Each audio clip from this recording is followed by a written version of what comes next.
나이로부터도 만 18세 이상, 보통 예수님 당시에 이 남자들의 경우는 만 18세 이상이 되어야 성인으로 또는 어떤 한 사람의 존재자로 인정을 했습니다. 그것뿐만이 아니라 이제는 아이들은 부모의 결정을 따라야 하지만 성인이 되면 그 성인의 결정을 인정하고 존중해 주게 되어 있습니다. 이제 그러한 때에, 성인이 되었을 때에 지혜자가 강조하는 것은 그때 두 개의 큰 유혹이 그에게 다가온다라는 거죠. 하나는 1장에서 그리고 12절과 15절에서 한 번 더 요약을 해주고 있는 이 손쉬운 돈벌이, 그리고 이 범죄하는 것에 대한 유혹이고, 두 번째는 16절부터 강조하고 있는 음란한 삶을 속삭이는 악한 여자, 다시 말하면 음녀의 유혹이라고 하는 겁니다. 이 두 개의 유혹이 사실은 젊은 자에게만 해당되는 유혹이 아닙니다. 어쩌면 살아가면서 계속해서 받게 되는 유혹이라고도 할 수 있습니다. 물질과 성적인 유혹이라고 보면 좋겠습니다. 우리가 솔로몬의 인생, 지혜자라고 설명하는 솔로몬의 인생을 보면 이 두 가지 유혹이 그에게 없었느냐? 그렇지 않다는 거죠. 끝없는 유혹 가운데도 이 나름대로 차이가 있을 뿐이지 두 가지의 유혹이 끊임없이 솔로몬에게도 있었음을 우리는 알 수 있고, 이 유혹이 특별한 사람에게만 임하는 것이 아니라 보편적으로 누구에게나 임할 수 있는 유혹이라고 하는 것을 우리는 알아야 합니다. 두 개의 유혹, 그러니까 쉬운 돈벌이나 범죄 행위나 음료의 유혹에 공통점이 있는데, 그 공통점은 12절에서 강조하는 것처럼 패역한 말입니다. 이 말에서부터 시작이 되는데, 이 말로 사람들을 유혹하고 마치 그것이 죄가 아닌 것처럼 괜찮다, 이 정도는 이라고 하는 자기의 말을 마치 왜곡된 가치관을 마치 문제가 없는 것처럼 이렇게 유혹을 하는 거죠.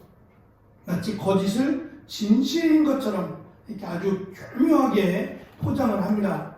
보통 우리가 이런 사람들을 사기꾼이라 그래요. 사기를 치는 사람들의 말에 쉽게 넘어가는 것은 몰라서 그래요. 사기꾼의 말을 쉽게 넘어간다는 거죠. 제가 기억하기로는 두 번 다시 저에게는 참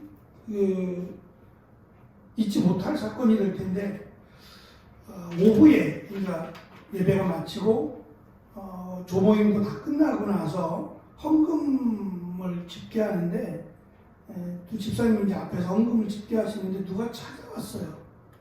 키가 좀 작으시고 이 머리카락이 하나도 없으세요.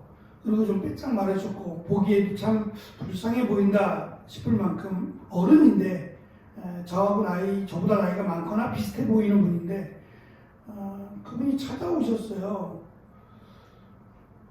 찾아오셔서 느닷없이 봉투를 이렇게 문을 열고 들어오시면서 봉투를 내미시는 거예요. 헌금을 하고 가겠다는 거예요. 그래서 잠깐 오시라고, 왜 헌금을 그냥 하고 가시냐, 기도하고, 기도를 좀 헌금을 교회에다 드린다고 하니까 기도를 받으시고, 기도는 됐대요. 그래서 느낌이 좀 이상한 거예요. 기도를 안 받겠다고요? 헌금을 드리는데 느낌이 조금 이상했어요. 기도를 안 받겠대요. 그러면서 잠깐 이야기 좀 하세요. 처음에는 안 들어오겠다 그러더니 잠깐 이야기 좀 하자고 하면서 들어오셨는데, 여기서 이야기하는 게 아니라 저하고 둘이 얘기하자는 거예요. 그것도 이상했고, 그래서 의화실로 가서 이야기하자고 그러면서 저한테 하는 얘기가, 제가 40만 원을 헌금할 테니까 저한테 50만 원을 빌려달래요. 100억 갚겠다고.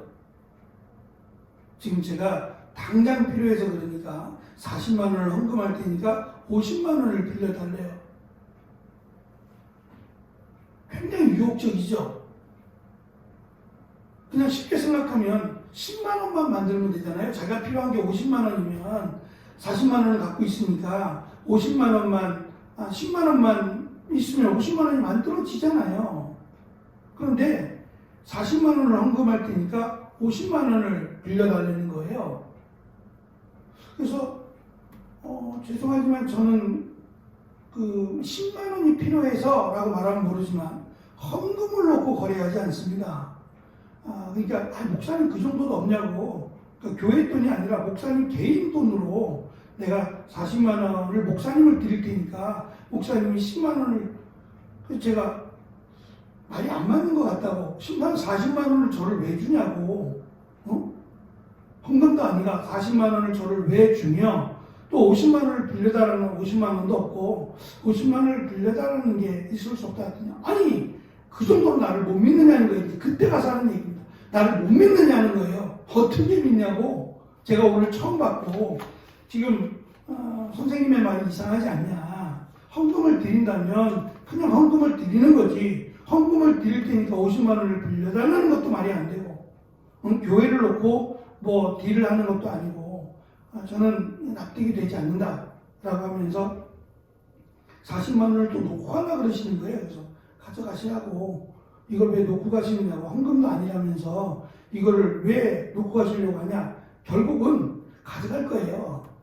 그러니까 이분은 처음부터 무언가를 짜고 들어오셨고, 이거는 처음부터 사기예요. 누가 봐도 사기인데, 제가 어쨌든 가고 나서 정신이 번쩍 났어요. 얼마나 말이 교묘한지, 무언가를 생각할 수 없도록. 그래서 제가 참 똑똑하다, 이 사람. 참 똑똑하다라는 생각을 했어요. 제 수중에 요즘은 이제 현찰을 안 갖고 다니잖아요. 현찰이 당연히 없으니까 그렇지, 현찰이 있었으면 이분이 교회를 모르는 게 아니고, 이 교회에서 뭐 헌금이라든 이런 걸 모르는 사람이 아니에요. 근데 처음부터 이상했어요. 처음부터 와서 기도를 안 받겠다는 것도 이상하고, 집사님들이 계신데 이야기해도 되잖아요. 헌금에 관한 이야기인데 집사님이 모르셔야 될 이유는 아무것도 없고, 그거를 둘이 얘기하자는 것도 이상하고, 40만 원을 헌금할 테니까 50만 원을 빌려달라는 것도 처음부터 다 이상해요. 듣고 나니까 다 이상한데, 근데 이 말이 어찌 보면 참 속아 넘어가기 좋게끔 말하는구나 라는 생각에 섬찟했어요. 그러면서 한편은 이 사람은 이렇게 살다가 죽겠구나 라는 생각을 했어요. 이 사기꾼들은요, 머리가 참 좋은데 이 좋은 머리로 어떻게 하면 저 사람을 교묘하게 속일까만 생각하는 것 같아요. 그러니까 그것 때문에 섬찟하더라고요. 제가 워낙 단호하게 이야기를 해서 나중에는 제가 좀 꾸짖었어요. 마치 이렇게 살지 말라는 식으로 꾸짖었더니 저렇게 위아래로 이렇게 훑어보더니 가더라고요. 두 번 다시 안 올 것 같아요. 단호하게 이야기했기 때문에 아직까지 안 온 걸 보면 혹시 모르겠어요. 돌아다니다가 한 번 더 올지는 모르겠는데, 하여튼 제가 이제 그 모습을 보면서 사기꾼들의 말은 그러니까 사기를 당하는구나 라고 여겨질 만큼, 그냥 한마디로 이해하면 사기꾼이에요. 악한 일인데 악한 일이 아닌 것처럼 교묘하게 속이는, 그리고 쉽게 돈벌이를 시켜주겠다는 것도 사기예요. 그러니까 이 사기꾼들이나 음녀나 두 개 다 공통적이다라고 볼 수 있는 것은 말이라는 거예요.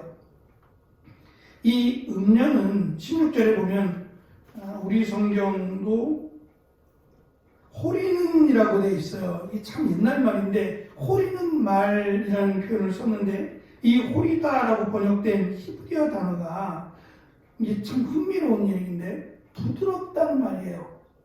부드럽고 달콤한 말이에요. 이 말의 의미가 이 성적인 어떤 그 유혹에 대한 자극적인 말뿐만 아니라 또 한 가지 의미가 있는데, 이 말이 칭찬하는 말이에요. 왜 우리가 생각해 보면 잘 모를 때, 그러니까 연애할 때 연애할 때 잘 모를 때는 서로에 대한 장점을 보죠. 단점을 봤다면 여기까지 안 왔겠죠. 장점을 보고 서로에 대해서 이제 사랑하니까 그 사랑하는 말 가운데 대부분의 말은 칭찬하는 말이고 세워주는 말이에요. 하나님께서 남자와 여자를 만드실 때에 똑같이 만들지 않았어요. 남자는 남자로 여자는 여자로 만들었는데 성경에도 있듯이 여자는 남자들을 존경할 것이요 라고 하는 이 존경이라고 하는 말은 세워주라는 말이에요. 하나님은 여기에다가 사실은 포커스를 두셨는데 살아가면서 아내가 남편을 이제 부족한 부분이 많아서 그래요. 부족한 부분이 많다 보니까 이 부족한 부분들을 내가 채워주겠다고 생각을 하잖아요. 내가 보충해주고 보완해주고 채워주겠다고 하는 것은 충분히 좋은데 그것을 혼내게 되면 책망하고 혼내게 되면 남자는 멀어지게 돼 있어요.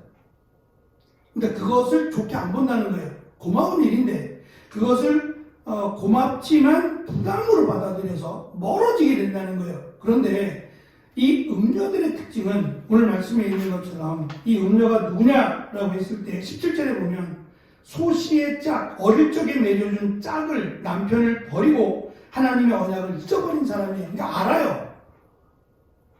이미 남자를 모르지 않는 여자이기 때문에 남자가 뭐에 약한지를 알아요. 그러니까 이것을 직업으로 갖는 사람들은 어떻게 하면 사기꾼이 그러듯이 어떻게 하면 이 젊은이가 쉽게 넘어올 수 있고 또 결혼한 남자가 어떻게 하면 쉽게 넘어오는지를 너무 잘 안다는 거예요. 그것을 사용하는 방법이 세워주는 거래요. 남자를 칭찬하는데요. 책망하거나 꾸짖지 않고 결코 자꾸 세워주고 자꾸 칭찬한다 잘한다 그러고 못해도 잘한다 그러고 그래서 그의 주머니에서 계속해서 기쁘게 돈을 쓰게끔 만든다는 거예요. 그러니까 이제 유혹이 되겠지만 또 한편으로 제가 생각해 보니까 하나님께서 왜 아내에게 남편을 세워주고 존중하라 그랬는지도 우리가 생각해 볼 필요는 있다 생각이 들어요. 또는 아내에게도 남편이 아내를 사랑하라고 하신 것도 충분한 이유가 있겠다라는 생각이 들어요. 어쨌든 이 부분에 대한 이야기가 아니니까 음녀라고 하는 이들의 유혹이 저는 무조건 나쁘다고 보지 않는 거예요. 왜냐하면 그 틈을 아니까 마치 이단이 교인들을 빼가는 것이 이단만 욕할 것이 아니라 우리가 무언가를 크게 놓치고 있다는 것을 깨달아야 하는 것처럼 가정이 파괴되는 요즘 시대 속에서 파괴되는 것만을 욕할 것이 아니라 얼마든지 파괴될 가능성이 있다라고 하는 점을 우리가 염두에 두고 뭐가 문제인지 남자에게 또는 여자에게 남편에게 아내에게 뭐가 문제고 뭐가 부족한지에 대한 부분을 깨달을 수 있는 저는 기회가 되었으면 좋겠다 싶습니다. 13절에 보면 어리석은 사람은 옳은 길을 버리고 음료의 유혹에 빠져서 사랑하는 사람과 맺은 부부의 언약을 깨고 구부러지고 그릇된 길로 가게. 근데 이것이 잘못된 게 아니라고 유혹을 한다는 거예요. 누구나 그래 라고 하면서 이 부분에 대한 죄책감이 전혀 없다는 거죠. 음녀는 젊은이들을 자신의 집으로 인도하는데 사실상 그 문은 사랑의 문이 아니라 사망으로 향하는 문이라고 지혜자는 가르칩니다. 두 개의 유혹, 이 물질에 대한 유혹이나 성적인 유혹은 젊은이들을 도덕적 부패와 성적 타락을 합리화시켜서 멸망으로 인도합니다. 지혜는 그 유혹이 얼마나 위험하고 무서운 것인지를 그리고 그것이 하나님의 심판을 받게 될 것이라는 것을 깨닫게 만들어주는 게 지혜라는 거예요. 그러니까 쓴소리가 될 수도 있는 거죠. 젊은이들이 듣기에 좋은 소리가 아니라 오히려 그것이 바른 길로 인도하는 소리이다 보니까 듣기 싫어하는 소리도 될 수 있지만 어떠한 소리를 듣느냐에 따라서 멸망의 길로 또는 축복의 길로 가게 된다라는 것을 지혜를 시작하면서 여기서부터 설명을 하는 거예요. 우리의 귀가 어디에 열려 있는지 그리고 이 소리가 좋은 소리인지 나쁜 소리인지를 걸러내야지만 그것이 너희들이 지혜라고 하는 것을 들을 자격이 있다라는 식으로 그래서 크게 두 가지 유혹을 설명하면서 하나님께서 원하시는 나라는 죄인의 나라가 아니라 의인의 나라다. 그래서 악인은 땅에서 끊어지고 속이는 자, 간사한 자라고 설명하는 속이는 자는 땅에서 뽑히게 될 것이다. 라고 하는 하나님의 강력한 심판으로 이 장을 마무리합니다. 결국 지혜라고 하는 것은 멀리 있지 않다는 거죠. 삶과 아주 밀접한 관계가 있어요. 그래서 입에 단 것이 단 것으로 끝나지 않는다. 쉽게 얘기하면 그래서 내가 스스로 무언가를 판단할 수 없을 때 지혜를 놓고 판단하라는 거예요. 지혜가 무엇을 가르치고 있는지. 그러면 우리가 무언가를 행하기 전에 옳고 그른지를 잘 모를 때 이것이 옳은지 그른지에 대한 분별할 수 있는 잣대가 있어야 되지 않겠어요? 그 잣대가 하나님의 말씀이라는 거예요. 하나님의 말씀을 놓고 그 하나님의 말씀을 듣고 무엇이 옳은지 무엇이 그른지를 분명하게 판단할 수 있다라고 하는 것을 기준으로 세워서 두 가지 유혹을 피할 수는 없지만 두 가지 유혹을 따라가지 않을 수 있다. 멸망의 길로 가지 않는 것이 지혜고 가지 않도록 하나님은 말씀을 주셨다라고 하는 것을 지혜자는 강조합니다. 물론 안타깝게도 솔로몬은 하나님의 말씀과 멀어졌어요. 그러니까 그것을 후회하고 있기 때문에 자신과 같은 길을 분명히 이제 솔로몬과 같이 되기를 원하지 않겠어요? 단순한 지혜가 아니라 이 지혜가 자신을 명예롭게 자신을 부자로 그리고 권력을 가진 자로 만들어 줄 거다라고 하는 왜 유혹이 없었겠어요? 그러나 자신의 인생을 돌아보니 그것의 결말은 정말 아버지인 다윗 때문에 자기가 살았지 그렇지 않았으면 자기는 하나님의 심판을 받았을 것이다 라고 하는 것이 분명하게 솔로몬은 지혜를 구하는 건 좋지만 자기와 같이 되는 것은 얼마나 어리석은 일인지를 공개합니다. 공개하고 자기와 같은 길을 걸어가지 않기를 지혜자로서 권면을 하고 하나님의 말씀을 따르는 자가 되기를 강하게 가르쳐주고 있습니다. 이 말씀이 젊은이들뿐만 아니라 우리에게도 귀한 가르침이 되고 깨달음이 되는 은혜가 있기를 축원합니다. 기도하겠습니다.